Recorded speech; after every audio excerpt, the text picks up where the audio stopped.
ഒരിക്കൽ സയ്യിദുനാ ദാവൂദ് നബി അലൈഹിസ്സലാത്തു വസ്സലാം ചോദിച്ചില്ലേ, ലിമ ഖലഖതൽ ഖൽഖ യാ അല്ലാഹ്, what is the secret of behind the creation of this universe? ഈ യൂണിവേഴ്സിന്റെ ക്രിയേഷന്റെ പിന്നിലുള്ള സീക്രട്ട് എന്താണ് പടച്ചോനെ? സയ്യിദുനാ ദാവൂദ് നബി അലൈഹിസ്സലാം അല്ലാഹുവോട് ചോദിച്ചതാ. പടച്ചോൻ പറഞ്ഞ മറുപടി നോക്കണം, അല്ലാഹു പറഞ്ഞ മറുപടി നോക്കണം.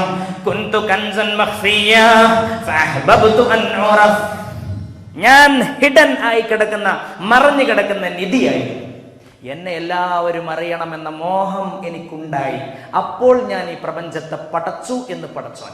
ഈ പ്രപഞ്ചത്തിന്റെ സ്രഷ്ടാവ്, ഈ പ്രപഞ്ചത്തിന്റെ സസ്റ്റൈനർ, ഈ പ്രപഞ്ചത്തിന്റെ ക്രിയേറ്റർ അല്ലാഹു പറയാണ്, ഞാൻ മറഞ്ഞു കിടക്കുന്ന നിധിയായിരുന്നു, എന്നെ എല്ലാവരും അറിയണമെന്ന് എനിക്ക് മോഹം ഉണ്ടായി, അപ്പോൾ ഞാൻ ഈ ലോകത്തെ പഠിച്ചു. അതിന്റെ അർത്ഥം എന്താ? ഈ ലോകത്തെ കാണുമ്പോഴും കേൾക്കുമ്പോഴും ചിന്തിക്കുമ്പോഴും പഠിക്കുമ്പോഴും ഗവേഷണം നടത്തുമ്പോഴും മനനം നടത്തുമ്പോഴും ഏത് സന്ദർഭത്തിലും അള്ളാഹുവിനെ കണ്ടെത്തണം എന്നല്ലേ അൾട്ടിമേറ്റ് മെസ്സേജ്.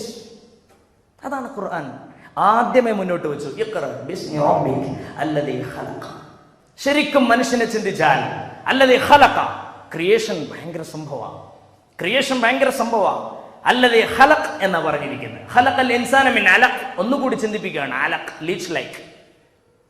ആ അലഖിന്റെ കാര്യം പറഞ്ഞു പരിശുദ്ധ ഖുർആൻ. അല്ലദീ ഖലഖൽ ഇൻസാന മിൻ അലഖ്.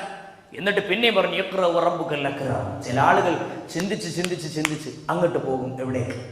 ഡോളി എന്ന് പറയുന്ന ആട്ടിൻകുട്ടി ആദ്യമായിട്ട് ക്ലോണിങ്ങിലൂടെ പുറത്തേക്ക് വന്നപ്പോൾ പറഞ്ഞു, ദൈവത്തെ ഞങ്ങൾ കണ്ടെത്തി. ആ കണ്ടെത്തലല്ല.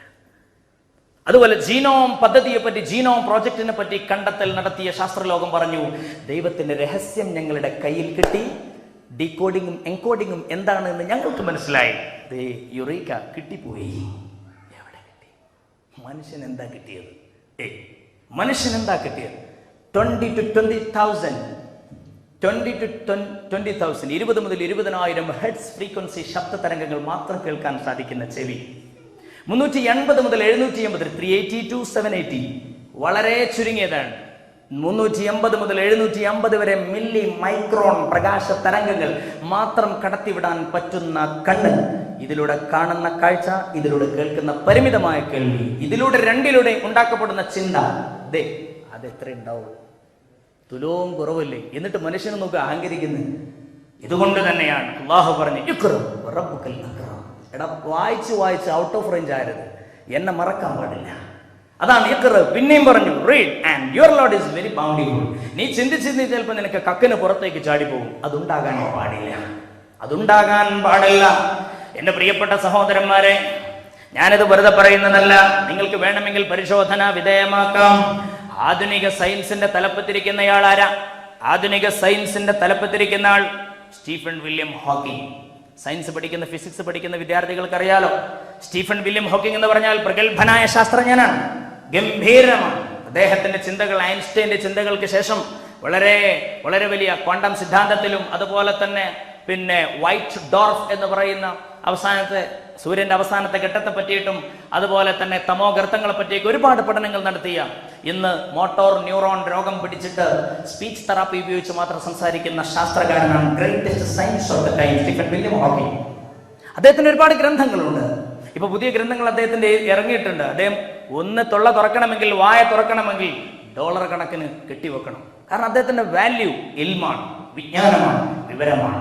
പക്ഷേ എനിക്ക് തോന്നാം എവിടെയോ തെറ്റുപറ്റിപ്പോയി. അദ്ദേഹത്തിന്റെ A brief history of time എന്ന് പറയുന്ന ഒരു ഗ്രന്ഥമുണ്ട്, കാലത്തിന്റെ സംക്ഷിപ്ത ചരിത്രം. അദ്ദേഹം ടൈമിനെ കുറിച്ച്, കാലത്തെ പറ്റി അദ്ദേഹം ഗവേഷണം നടത്തിയതാണ്.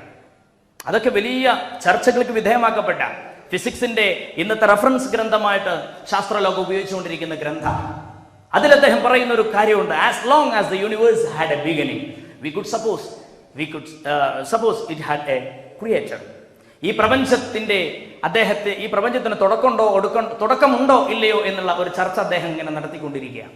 എന്നിട്ട് അദ്ദേഹം പറയുകയാണ്, ഈ പ്രപഞ്ചത്തിന് യഥാർത്ഥത്തിൽ it would simply be if this universe is really completely self-contained, having no boundary or edge, we could suppose it. എന്താണ്? It would simply be. ഈ പ്രപഞ്ചം would simply be. അങ്ങനെയാണെങ്കിൽ what place then for a creator? അങ്ങനെയാണെങ്കിൽ ഒരു ഈശ്വരന്റെ സാന്നിധ്യം ഇനി എന്തിനാ? ഇങ്ങനെയല്ല നീ പഠിച്ചിട്ട് എത്തേണ്ടത്. ഇങ്ങനെയല്ല നിന്റെ ഗവേഷണം പോയി മുട്ടേണ്ടത്. നിന്റെ ഗവേഷണം മുട്ടേണ്ടത് ഏകനായ ദൈവം ഉണ്ട് എന്നതിലേക്കായിരിക്കണം. പഠിച്ച് അവസാനം ദൈവമല്ല എന്നുള്ള കണ്ടെത്തിയാൽ അവൻ പാമരനാണ്, അവനൊന്നും പഠിച്ചിട്ടില്ല.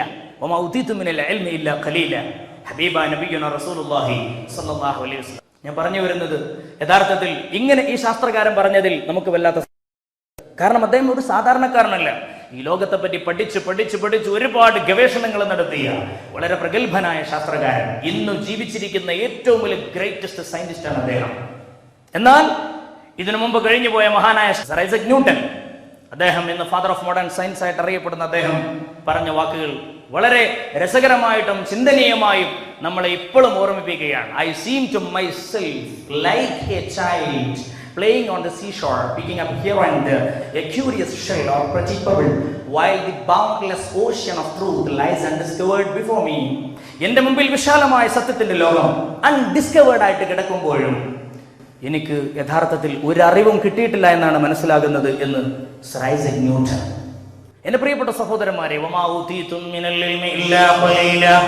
വിവരത്തിൽ നിന്ന് വളരെ കുറച്ച് മാത്രമേ നിങ്ങൾക്ക് അല്ലാഹു നൽകിയിട്ടുള്ളൂ. എന്തൊരു മാത്രം വലിയ പരാമർത്ഥം, എന്തൊരു മാത്രം വലിയ പരമാർത്ഥമാണ് എന്റെ പ്രിയപ്പെട്ട സഹോദരന്മാരെ. ആ രീതിയിൽ ചിന്തിച്ച് അല്ലാഹുവിനെ കണ്ടെത്തണം. ഇതായിരിക്കണം ജീവിതത്തിന്റെ ലക്ഷ്യം.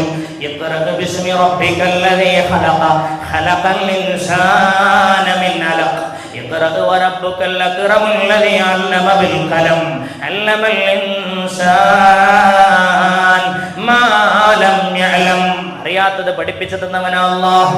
എന്റെ പ്രിയപ്പെട്ട സഹോദരന്മാരെ, കേരളത്തിൽ ഉണ്ടായ മാതിരി വെടിയും വരൾച്ച ഉണ്ടായില്ലേ? ഇല്ലേ? 2-3 മാസം മുമ്പ് ഇല്ലേ? ആകെ വരണ്ടില്ലേ? ആകെപ്പാടെ വരണ്ടു പോയി. എന്റെ പ്രിയപ്പെട്ട സഹോദരന്മാരെ, പരിശുദ്ധ ഖുർആൻ തബാറക സൂറത്തിന്റെ അവസാനത്തിൽ പഠിപ്പിക്കുന്ന ഒരു ആയത്തുണ്ട്. അല്ലാഹു സുബ്ഹാനഹു വ തആല തബാറകയുടെ അവസാനത്തിൽ അല്ലാഹു പഠിപ്പിക്കുകയാ, ഖുൽ അറഅയ്തും മിൻ അസ്ബഹ മാഉകും ഖൗറാ ഫമൻ യഅതീകും ബിമാഇൻ മഈൻ. പരിശുദ്ധ ഖുർആനിൽ ഖാല അല്ലാഹു അസ്സ വജൽ, ഖുൽ നബി അങ്ങ് പറയാ, ഇൻ അറഅയ്തും മിൻ അസ്ബഹ മാഉകും ഖൗറാ, നിങ്ങൾ കുടിക്കുന്ന വെള്ളം ഒരു സുപ്രഭാതത്തിൽ നമ്മളങ്ങ് വറ്റിച്ചാൽ, നിങ്ങളുടെ കിണറ്റിലെ വെള്ളം വറ്റിയാൽ, നിങ്ങളുടെ കുളത്തിലെ വെള്ളം വറ്റി വരണ്ടാൽ, നിങ്ങൾ ആശ്രയിക്കുന്ന പുഴയിലെ വെള്ളം വറ്റി വരണ്ടാൽ, കുടിക്കാൻ ശുദ്ധജലം നിങ്ങൾക്ക് ആരാ കൊണ്ടുവന്ന് തരിക? അല്ലാത്തൊരു ചിന്ത. അതൊക്കെ വെറുതെ ഇങ്ങനെ ചിന്തിച്ച് അള്ളാഹുവിനെ കണ്ടെത്താൻ സാധിക്കണം. പ്രപഞ്ചത്തെ മൊത്തമായിട്ട് ചിന്തിക്കുക. ഖുർആന്റെ ഏറ്റവും വലിയ മെസ്സേജ് അള്ളാഹുവിനെ കണ്ടെത്തുക. അല്ലാഹ് അത് തന്നെ ഏറ്റവും വലിയ നിർവൃതി. അല്ല, what is the speciality of oxygen? ഓക്സിജന്റെ സ്പെഷ്യാലിറ്റി എന്താണ്? ഹൈഡ്രജൻ സ്പെഷ്യാലിറ്റി എന്താണ്? ഹൈഡ്രജൻ എന്ന് പറഞ്ഞാൽ ഇറ്റ്സ് എ ഗ്യാസ്. അതൊരു ഗ്യാസാണ്. അത് ഭയങ്കരമായിട്ട് ഹൈലി ഇൻഫ്ലേമബിൾ, ഹൈലി കമ്പസ്റ്റബിൾ, പെട്ടെന്ന് കത്തിപ്പിടിക്കും. പെട്ടെന്ന് തീ കൊടുത്ത ഇങ്ങനെ കത്തിപ്പിടിക്കുന്ന സാധനമാണ്. ഓക്സിജൻ ഇറ്റ് ഹെൽപ്സ് ടു, എന്താ പറയുക, ഈ ഫയറിന് വേണ്ടിയിട്ട്, കത്താൻ വേണ്ടിയിട്ട് സഹായിക്കുന്ന സാധനമാണ് ഓക്സിജൻ. ഈ കിണറൊക്കെ പണിയെടുക്കുന്ന ആളുകൾ തീ മെല്ലെ കത്തിച്ചിട്ട് താഴോട്ട് ഇടാറുണ്ട്. എന്നിട്ട് കെടുകെടൂലേ നോക്കും. കെടുകയാണെങ്കിൽ അതിന്റെ അർത്ഥം താഴെ ഓക്സിജന്റെ സാന്നിധ്യം ഇല്ല.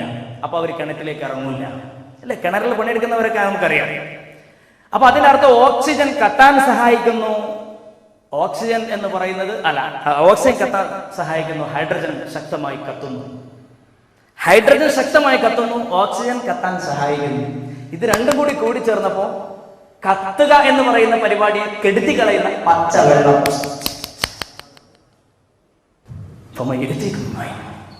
എന്തുമാത്രം ചിന്തനീയമാണ്. അള്ളാഹുവിനെ എങ്ങനെയാണ് കണ്ടെത്താൻ സാധിക്കാതിരിക്കുക ഒരു മനുഷ്യൻ?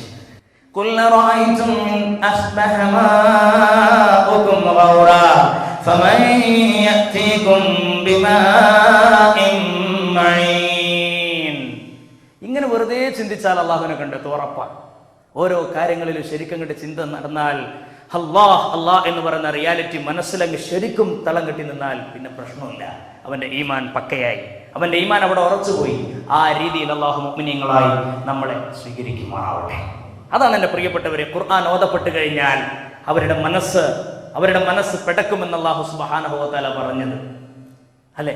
അങ്ങനെയാണല്ലോ പരിശുദ്ധ ഖുർആനിനെ പറ്റി അല്ലാഹു റബ്ബുൽ ഇസ്സത്ത് പഠിപ്പിച്ചത്. ആ രീതിയിൽ നമുക്ക് ആകാൻ വേണ്ടി സാധിക്കണം. ഒരു എക്സാമ്പിൾ ഞാൻ അത് പറഞ്ഞു. ഹബീബായ നബി കരീം സല്ലല്ലാഹു അലൈഹി വസല്ലം തങ്ങൾ ആയിഷ ബീവി റളിയല്ലാഹു തആല അൻഹ ആയിഷ ബീവി റളിയല്ലാഹു തആല അൻഹ നിവേദനം ചെയ്യുന്ന ഹദീസിൽ കാണാം, സുബ്ഹിക്ക് തഹജ്ജുദിന് വേണ്ടി എഴുന്നേൽക്കുന്ന സന്ദർഭം അല്ലാഹുവിന്റെ ഹബീബ് സ്ഥിരമായി ഓതാറുള്ള ഒരു ആയത്തുണ്ട്. ബിസ്മില്ലാഹിർ റഹ്മാനിർ റഹീം. ഇന്ന ഫീ ഖൽഖിസ് സമാവാതി വൽ അർളി വഖ്തിലാഫിൽ ലൈലി വൻ നഹാർ ലആയാതിൻ ലിഉലിൽ അൽബാബ് الذين يذكرون الله قياما وقعودا وعلى جنوبهم ويتفكرون في خلق السماوات والأرض ربنا ما خلقت هذا باطلا سبحانك فقنا عذاب النار. പരിശുദ്ധ ഖുർആനിൽ قال الله عز وجل.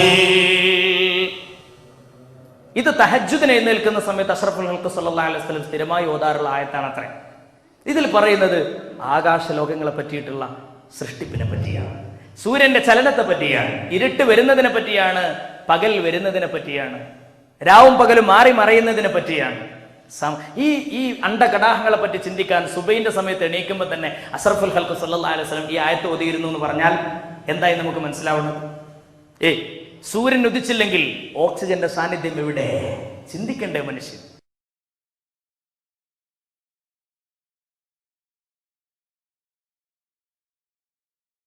ഇന്ന ഫീ ഖൽഖിസ് സമാവാതി വൽ അർദി വഖ്തിലാഫിൽ ലൈൽ വന്നഹാരി ലആയാതിൻ ലിഉലിൽ അൽബാബി. ലുബ്ബുള്ള ആളുകൾ, നല്ല ചിന്താശേഷിയുള്ള ആളുകൾക്ക് ഇതിലെമ്പാടും ചിന്തിക്കാനുണ്ട്. തോട്ട് പ്രൊവോക്കിംഗ് പരിശുദ്ധ ഖുർആൻ. നേരം വെളുക്കുന്ന സമയത്ത് ഇരുട്ട് പോയിട്ട് വെളിച്ചം വരുന്ന സന്ദർഭത്തിൽ, സൂര്യനെങ്ങ് മറഞ്ഞുകൊണ്ട് പിന്നെ സൂര്യൻ വരുന്ന സന്ദർഭത്തിൽ ചിന്തിക്കുന്ന ആളുകൾക്ക് ദൃഷ്ടാന്തമുണ്ടെന്ന് പരിശുദ്ധ ഖുർആൻ. എന്റെ പ്രിയപ്പെട്ട മുഅ്മിനീങ്ങളെ, നമുക്കൊന്ന് ചിന്തിച്ചു നോക്കാം. സൂര്യൻ ഉദിക്കുക എന്ന് പറഞ്ഞാൽ നമ്മുടെ അവസ്ഥ എന്താണ്? അതുപോലെ തന്നെ നമ്മുടെ സസ്യങ്ങളുടെ, വൃക്ഷങ്ങളുടെ അവസ്ഥ എന്താണ്? നമുക്ക് ശ്വസിക്കണമെങ്കിൽ CO2 അല്ലെ, നമുക്ക് ശ്വസിക്കണമെങ്കിൽ O2 എന്ന് പറയുന്ന ഓക്സിജൻ വേണം. നമ്മൾ പുറത്തേക്ക് വിടുന്നത്, ഉച്ഛ്വസിക്കുന്നത് CO2 എന്ന് പറയുന്ന കാർബൺ ഡയോക്സൈഡാ. അതിന് നേരെ ഓപ്പോസിറ്റ് ആണ് നമ്മുടെ സസ്യങ്ങൾ, വൃക്ഷങ്ങൾ. അവർ ശ്വസിക്കുന്നത് കാർബൺ ഡയോക്സൈഡാണ്, അവർ ഉച്ഛ്വസിക്കുന്നത് ഓക്സിജനാണ്. ഇതിന്റെ ഒരു സൈക്ലിംഗ് ആണ്. ഇതിന്റെ സൈക്ലിംഗ് നടക്കണമെങ്കിൽ എന്ത് വേണം? ഫോട്ടോസിന്തസിസ് എന്ന് പറയുന്ന പ്രക്രിയയിലൂടെയാണ് നടക്കുന്നത്. പ്രകാശ സംശ്ലേഷണം. ഫോട്ടോ എന്ന് പറഞ്ഞാൽ പ്രകാശം, ഫോട്ടോ എന്ന് പറയുന്ന പ്രകാശ സംശ്ലേഷണം എന്ന് പറഞ്ഞാൽ മനുഷ്യൻ ഉച്ഛ്വസിക്കുന്ന CO2-നെ വലിച്ചെടുക്കുകയാണ് ഈ സസ്യങ്ങൾ, വൃക്ഷങ്ങൾ. അത് വലിച്ചെടുക്കാനുള്ള ടെൻഡൻസി അള്ളാഹു അതിന് കൊടുക്കുന്നത് അതിന്മേലേക്ക് സൂര്യപ്രകാശം തട്ടുമ്പോഴാണ്. നേരം വെളുക്കുമ്പോൾ തന്നെ മുത്തുനബി സൂര്യനെ പറ്റി ചിന്തിക്കാൻ പറയുകയാണ് തഹജ്ജുദിന് എഴുന്നേൽക്കുന്ന സന്ദർഭത്തിൽ. മാഷാ അല്ലാഹ്, അള്ളാഹുവിനെ കണ്ടെത്തുകയാണ്. ഖുർആനിന്റെ central theme is to find out Allah. Almighty Allah, അള്ളാഹുവിനെ കണ്ടെത്തുക എന്ന ആത്മനിർവൃതിയാണ് പരിശുദ്ധ ഖുർആൻ. അള്ളാഹു നമ്മളെ സ്വീകരിക്കുമാറാവട്ടെ. എന്റെ പ്രിയപ്പെട്ട മുഅ്മിനീങ്ങളെ, ഈ ഫോട്ടോസിന്തസിസ് പ്രക്രിയ നടക്കണമെങ്കിൽ ഫോട്ടോ കിട്ടാൻ സൂര്യൻ വേണം. സൂര്യൻ ഉദിച്ചാൽ മാത്രമേ ഇവിടെ ഫോട്ടോസിന്തസിസ് പ്രക്രിയ നടക്കൂ. അപ്പോഴാണ് ഓക്സിജന്റെ വില നമുക്ക് മനസ്സിലാക്കാൻ സാധിക്കുക. ഓക്സിജന്റെ വില മനസ്സിലാക്കണമെങ്കിൽ കാലിക്കറ്റ് മെഡിക്കൽ കോളേജ് ഹോസ്പിറ്റൽ എന്ന് പറയുന്ന അവിടുത്തെ ഹോസ്പിറ്റലിൽ, ഇവിടെ നിങ്ങൾക്ക് പരിചയമുള്ള നമ്മുടെ ഏതെങ്കിലും ഹോസ്പിറ്റലുകളിലോ കാഷ്വാലിറ്റിയിലേക്ക് ചെന്ന് കഴിഞ്ഞാൽ അവിടെ കിടക്കുന്ന ആളിന്റെ മൂക്കിൽ നിന്നുണ്ടാകും വലിയ കുഴലുകൾ ഇങ്ങനെ പോകുന്നു. ആ പോകുന്ന കുഴലിനോട് ചാരിയിട്ട് കാണാൻ വലിയ സിലിണ്ടർ, ഓക്സിജന്റെ സിലിണ്ടർ. അതിനിങ്ങനെ ഒരു വലിയൊരു മീറ്റർ ബോർഡും കാണാൻ സാധിക്കും. ആ മീറ്റർ ബോർഡ് ഇങ്ങനെ അനങ്ങുന്നതിനനുസരിച്ച് അവിടുന്ന് ഡിസ്ചാർജ് ചെയ്യുമ്പോൾ രോഗിക്ക് ബില്ല് കൊടുക്കുകയാണ്. മരിച്ചാലും വേണ്ടിയില്ല, ജീവിച്ചാലും വേണ്ടിയില്ല, ബില്ല് ഇങ്ങോട്ട് കൊടുക്കും. 5455 റുപ്യ 85 പൈസ. എന്തേത്? ഇത് 2 ആഴ്ച ശ്വസിച്ചതിന്റെ ബില്ല. ഇത്ര കാലമായിട്ട് നമ്മളോടൊന്നും പണച്ചോനാരും ബില്ല് വെച്ചില്ല. ഇത്ര കാലമായി നമ്മളൊക്കെ ശ്വസിക്കാൻ തുടങ്ങിയിട്ട് 20% ഇത് അറ്റ്മോസ്ഫിയർ. ഈ അറ്റ്മോസ്ഫിയറിൽ 20% ഓക്സിജനാണ്. പടച്ചോൻ ആരോട് ബില്ല് വെച്ചില്ല. അവനിലേക്ക് മടങ്ങുക, ആ ചിന്ത ഉണ്ടാക്കുക. അതിനു വേണ്ടിയാണ് നമ്മളോട് പറഞ്ഞത്. പടച്ചോൻ ഈ റമളാനിലെങ്കിലും നമുക്ക് അതിന് തൗഫീഖ് തരട്ടെ.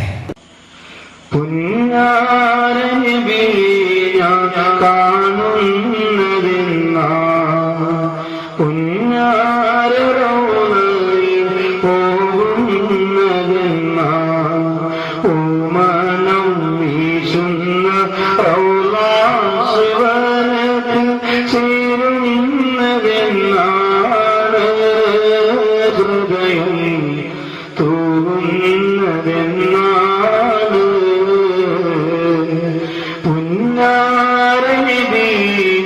കാണുന്നതെന്നാ പുന്നാരരോഹരി പോകുന്നതെന്നാ പൂമണം വീശുന്ന റൗളാസുവനത്തിൽ ചേരുന്നതെന്നാണ് ഹൃദയം തോന്നുന്നതെന്നാണ്